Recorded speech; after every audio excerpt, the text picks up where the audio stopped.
L'apprenti, regarde, c'est pas clair, la sorcière. Je te parie qu'elle a encore oublié où elle a enterré sa poudre de perlimpinpin pour la cacher. Oui, sorcière Malicia. Elle ferait mieux d'utiliser la magie pour la retrouver.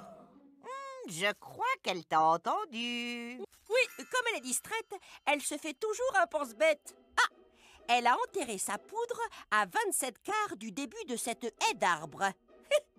Je suis curieux de voir comment elle va s'y prendre pour la retrouver. Oh, regardez. C'est malin.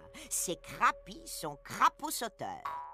Mais il va falloir qu'elle le règle si elle veut s'en servir pour retrouver rapidement sa poudre. Et voilà, maintenant le crapaud va pouvoir sauter d'unité en unité. Donc, pour savoir où elle l'a enterré, 1 bon, 2, 3, 4, 5, 6.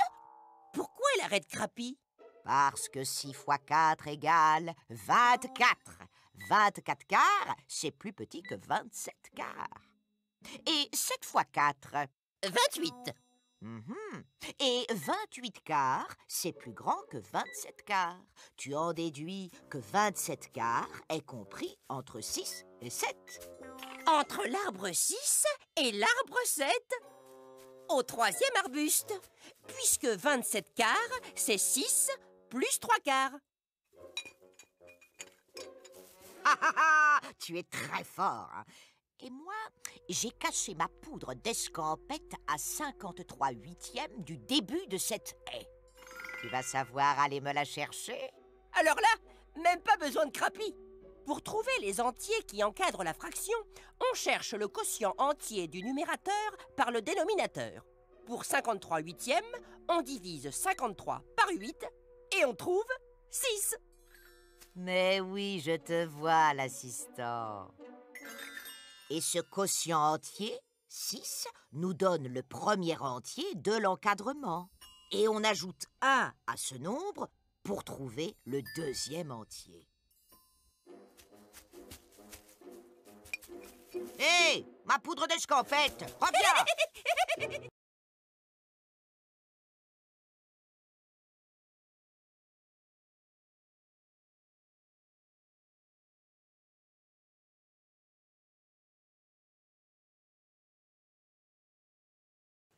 Pour placer ces 3 points sur la demi-droite graduée, dans un premier temps, il va falloir que je cherche l'unité de graduation de cette demi-droite. Comment trouver l'unité? Je regarde le nombre de traits qu'il y a entre le 0 et le 1.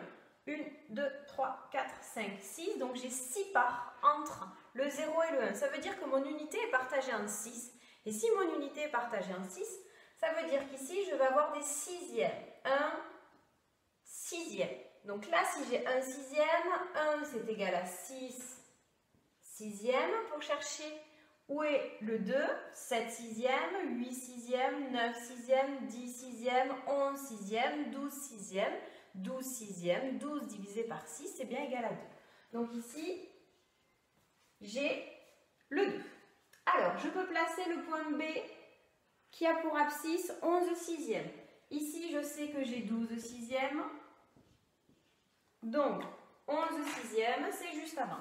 Donc ici, je vais avoir le point B ayant pour abscisse 11 sixièmes.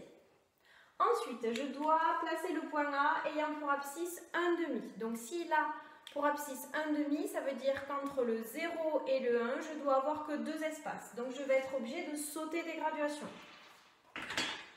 Ici, j'ai 6 écarts. Et donc pour en avoir que 2, je vais en considérer 3.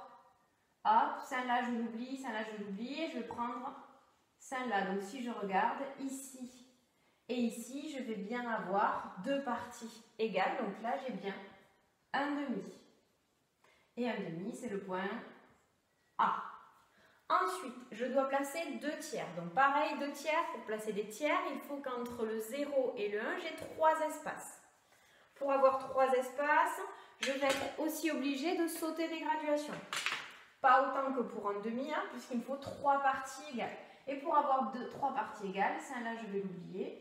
Je vais considérer celle-là, celle-là et celle-là. Donc là, j'ai bien 1 tiers, 2 tiers, 3 tiers et 3 tiers, c'est égal à 1.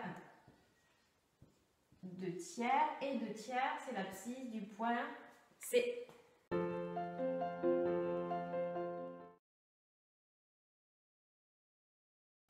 Je vais maintenant m'intéresser à la décomposition d'une fraction en une somme et d'une fraction inférieure à 1. Dans cet exemple, je vais considérer 13 quarts que je dois décomposer en un entier et une fraction, la fraction qui doit être plus petite que 1. Je vous rappelle, pour savoir si une fraction est plus petite que 1, il faut que le numérateur soit inférieur au dénominateur.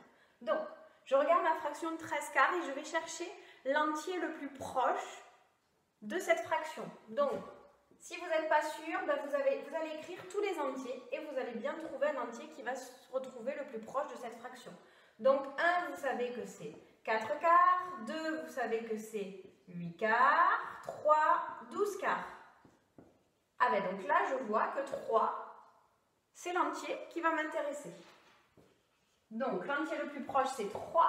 Et de 12 quarts pour aller à 13 quarts, je vois qu'il me manque 1 quart. Donc là, j'ai effectué ma décomposition. Je sais que 13 quarts, c'est égal à 3 plus 1 quart. Deuxième exemple, 43 cinquièmes. Même chose, je vais écrire la liste de mes entiers. Donc là, 1, je sais que c'est égal à 5 cinquièmes. Je continue. 2, 10 cinquièmes.